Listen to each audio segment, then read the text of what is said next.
ठाकरे बंधूंनी एकत्र यावं या आशयाचे मुंबईतल्या गिरगावात बॅनर. मराठी माणसाला वाचवण्यासाठी एकत्र येण्याचं आवाहन. आम्ही गिरगावकर संस्थेच्या वतीनं गिरगावात बॅनरबाजी.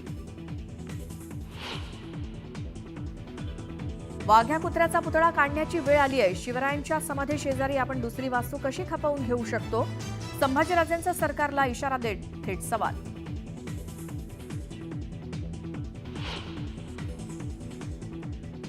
ऑगस्ट क्रांती मैदानावरती ईदची नमाज नको. हायकोर्टातल्या याचिकेला मंगलप्रभात लोढांचा विरोध. पोलिसांनी परवानगी नाकारण्यासाठी लोढांनी लिहिलं पत्र.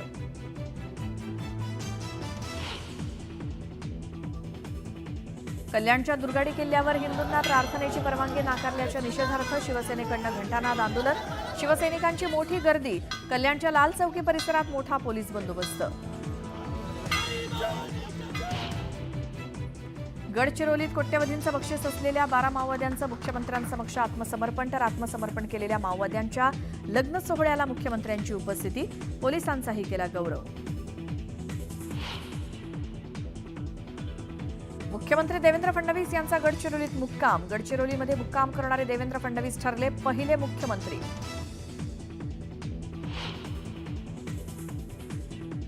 देशभरात बकरी ईदचा उत्साह. दिल्लीसह देशभरात ठिकठिकाणी मुस्लिम बांधवांनी एकत्रित नमाज केली अदा.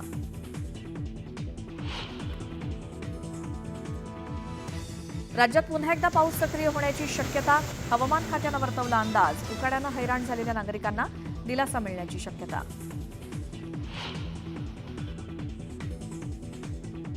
रविवारी लोकलच्या 3ही मार्गांवरती मेगा ब्लॉक. मेगा ब्लॉकचं वेळापत्रक बघूनच घराबाहेर पडण्याचं आवाहन.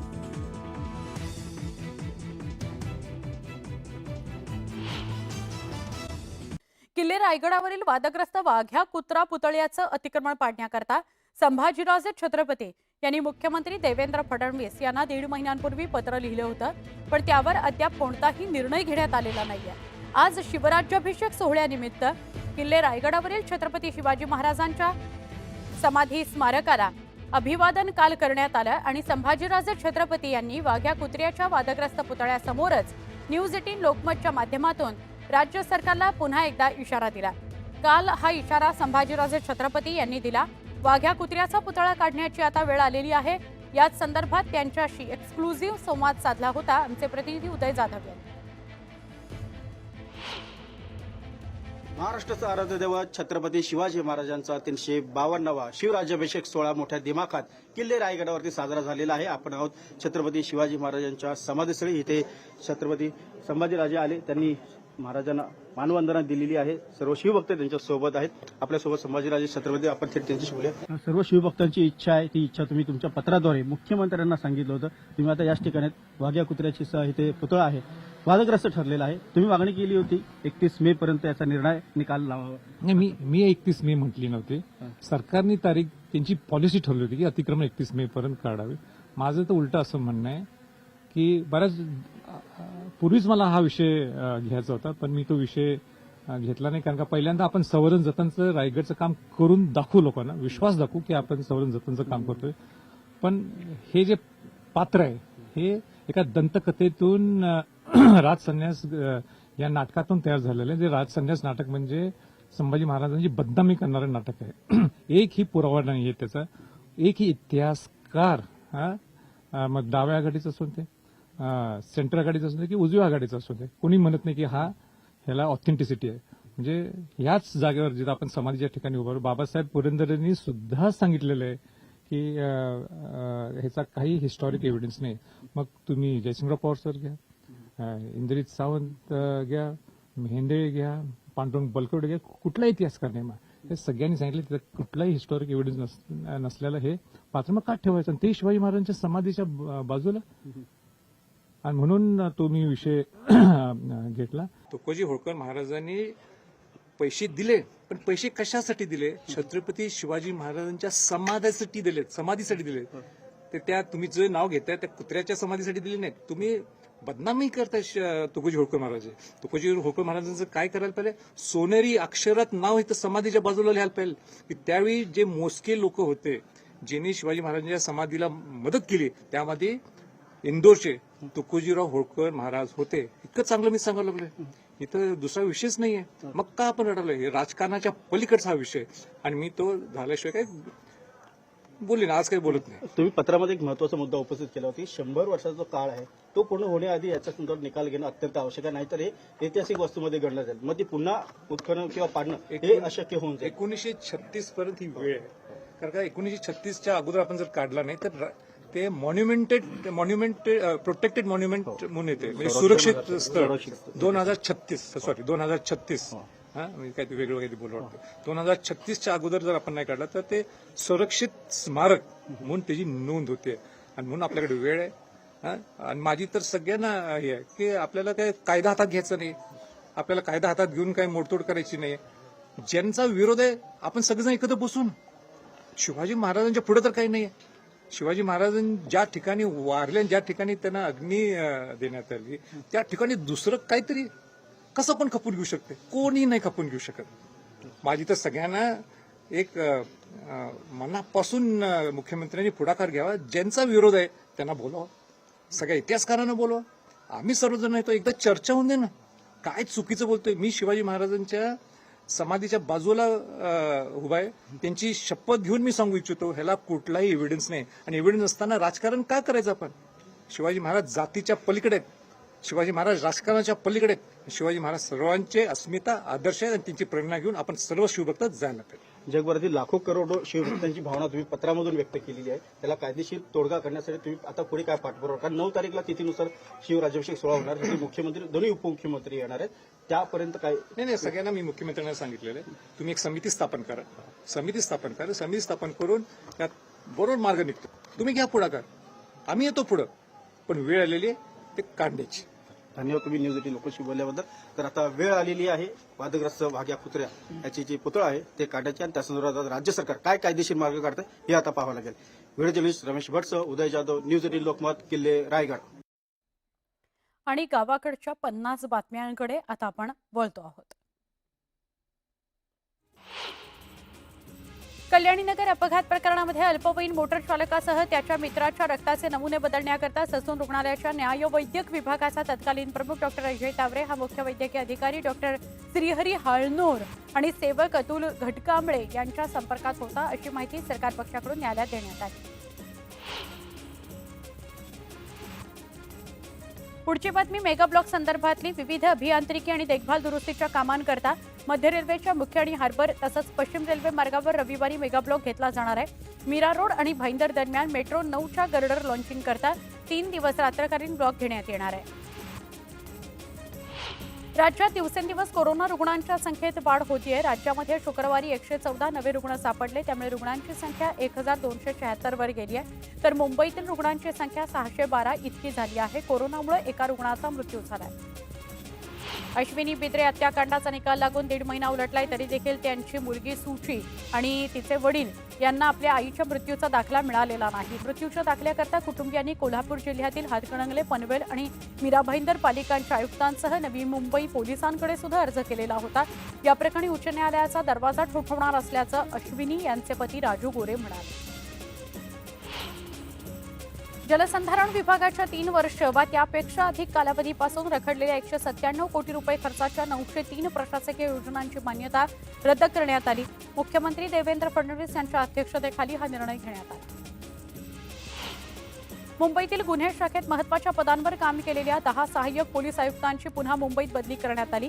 गेल्या आठवड्यामध्ये राज्यभरातील 500हून अधिक पोलीस निरीक्षकांच्या बदल्या करण्यात आल्या होत्या.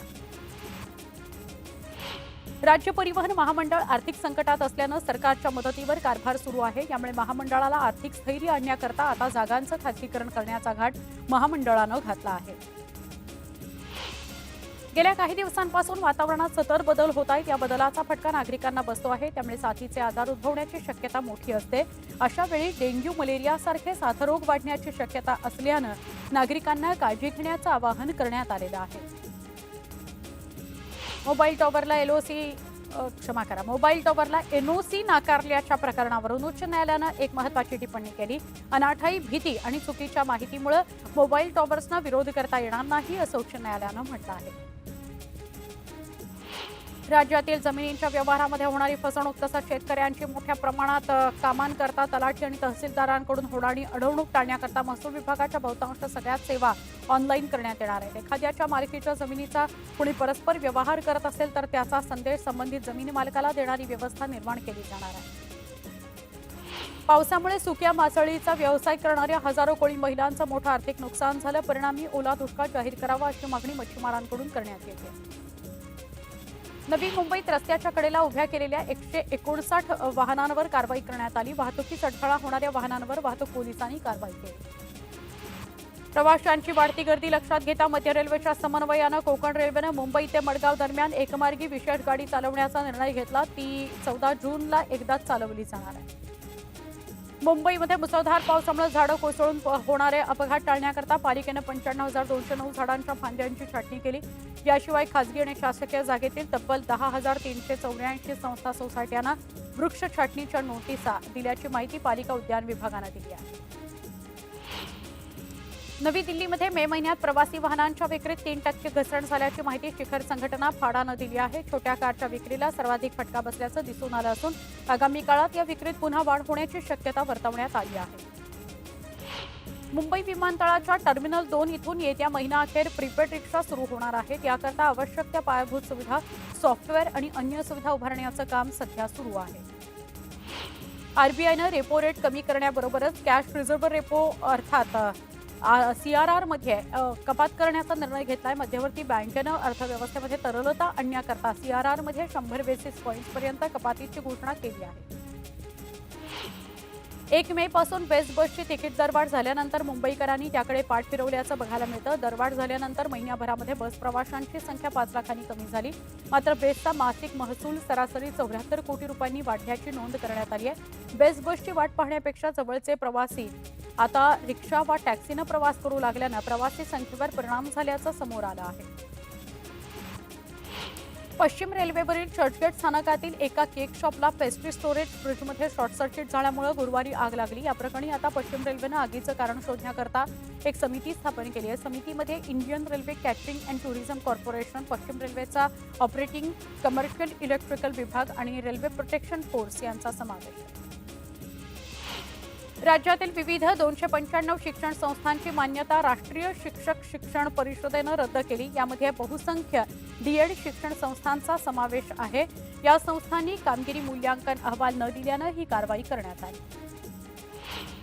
राज्यामध्ये आरटीई अंतर्गत 2024-25 करता 1ली ते 8वी पर्यंतच्या 4,79,435 विद्यार्थ्यांना मोफत शिक्षणाकरता शिक्षण विभागानं 176 कोटी 92,29,000 रुपये मंजूर केल्याचं अहवालातून समोर आलं.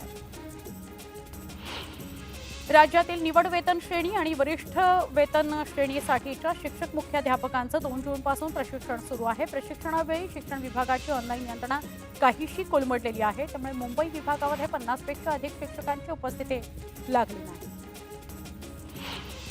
गोंदिया जिल्हा परिषदेच्या शाळांमध्ये शिक्षकांची कमतरता निर्माण झाली आहे. सद्यस्थितीमध्ये जिल्ह्यातील 1,644 शाळा असून 1ली ते 4थीचे 4 वर्ग एकाच शिक्षकाला घ्यावे लागतात. मुंबईतील विनाअनुदानित शिक्षण संस्थांमधील शालार्थ आयडी नसलेल्या शिक्षकांना बाहेर काढण्यात आल्यानं पुन्हा गोंधळ उडाला. राज्य शैक्षणिक संशोधन शिक्षण परिषदेनं या शिक्षकांसाठी हे प्रशिक्षण नसल्याचं यावेळी स्पष्ट केलं.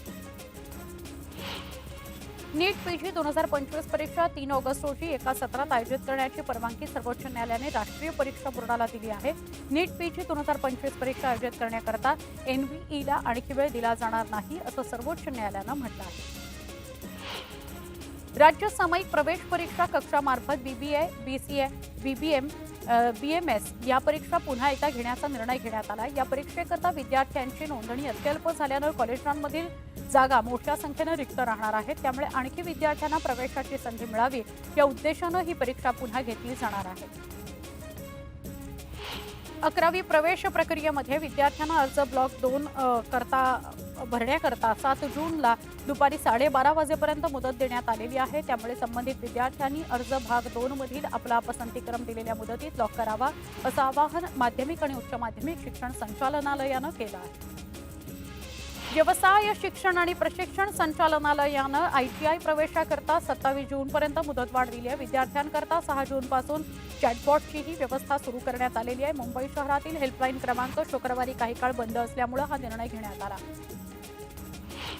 पुण्यामध्ये महाराष्ट्र राज्यस्तरीय पात्रता परीक्षा रविवारी घेण्यात येणार आहे. राज्यभरातून 1,10,000पेक्षा अधिक उमेदवारांनी अर्ज नोंदणी केली आहे. या उमेदवारांना त्यांच्या लॉग इनमध्ये प्रवेशपत्र उपलब्ध करून देण्यात आलं असून परीक्षा ऑफलाईन पद्धतीनं घेतली जाणार आहे. हगवणे प्रकरणानंतर वेगवेगळे आरोप होत असलेले IPS अधिकारी जालिंदर सुपेकर यांनी पत्रकारांशी बोलणं टाळत मुजोरी केल्याचं समोर आलंय. दरम्यान मुख्यमंत्री देवेंद्र फडणवीस यांच्याशी चर्चा करून कारवाई करू असं उपमुख्यमंत्री एकनाथ शिंदे म्हणाले. तर पत्रकारांशी असं वागता कामा नये असं देखील शिंदे म्हणाले. भाजपच्या वतीनं खासदार संजय राऊत यांच्या विरोधात तीव्र निषेध नोंदवत त्यांचा पुतळा दहन करण्यात आला. राऊतांनी गिरीश महाजनांवर बिनबुडाचा आरोप केल्याचं कार्यकर्त्यांचं म्हणणं आहे.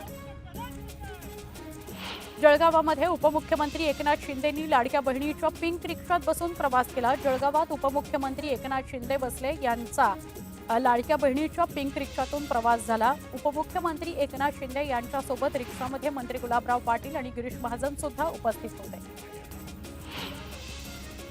उद्धव सेनेचे पक्षप्रमुख उद्धव ठाकरे यांनी गुरुवारी रात्री 4 उपनेत्यांच्या नियुक्त्या जाहीर केल्या आहेत. नाशिकचे माजी जिल्हाप्रमुख दत्ता गायकवाड, जळगावचे सहसंपर्क प्रमुख गुलाबराव वाघ, रत्नागिरीचे माजी आमदार सुरेंद्रनाथ माने आणि जालन्याचे सचिन घायाळ यांचा यात समावेश आहे. विधान परिषदेचे सभापती राम शिंदे आणि विधानसभेचे अध्यक्ष राहुल नार्वेकर यांनी विधिमंडळ बैठकीमध्ये अधिकाऱ्यांना सुनावलं. विधिमंडळ सचिव जितेंद्र भोळे यांना सक्तीच्या रजेवर पाठवण्याचे स्पष्ट संकेत शिंदे यांनी यावेळी दिले. तर कार्यालयीन वर्तन चांगलंच असलं पाहिजे, तुम्ही महाराष्ट्राला उत्तरदायी आहात असं लक्षात ठेवा, त्यानुसार वागा असं खडे बोल सुद्धा त्यांनी सुनावले. पंढरपूरची वारी सगळ्या धर्म, जाती आणि वयोगटातील लोकांना एकत्र आणणारी, समाधान आणि शांतता देणारी परंपरा आहे. या ऐतिहासिक आणि पवित्र परंपरेमध्ये आधुनिक युगातील तरुणांना आणि नव्या पिढीला सहभागी करून घेण्याकरता AI दिंडी नावाची एक अभिनव संकल्पना साकार करण्यात आलेली आहे. त्यामुळे आता या वारीत नवचैतन्याची दिंडी अनुभवता येणार आहे. जिल्हा परिषदेच्या मराठी शाळा टिकल्या पाहिजेत याकरता बुलढाण्यातील भडगाव मायंबा या ग्रामपंचायतीनं ऐतिहासिक ठराव घेतलाय. मुलांना जिल्हा परिषदेच्या शाळेत टाकल्यास वर्षभराची घरपट्टी आणि पाणीकर शुल्क माफ करण्याचा ठराव ग्रामपंचायतीनं मंजूर केलाय. ग्रामपंचायतीच्या निर्णयाला पालकांकडून चांगला प्रतिसाद मिळतो आहे. कराड तालुक्यामध्ये जलजीवन मिशन योजनेची कामं रखडली आहेत. त्यामुळे ठेकेदारांनी वेळेत कामं पूर्ण करावीत, अन्यथा दंड करावा, अशा सूचना कराड उत्तरचे आमदार मनोज घोरपडे यांनी प्रशासनाला दिल्या आहेत. धावत्या खासगी बसवर विद्युत तारा पडल्याची धक्कादायक घटना मालेगाव शहरातील स्टेट बँक मार्गावर घडली. तारा बसवर पडल्या हे पाहून प्रवाशांचा गोंधळ उडाला. त्यांना भीती वाटली. तारा तुटल्यानं वीज खंडित झाली, त्यामुळे तसा मोठा अनर्थ टळला.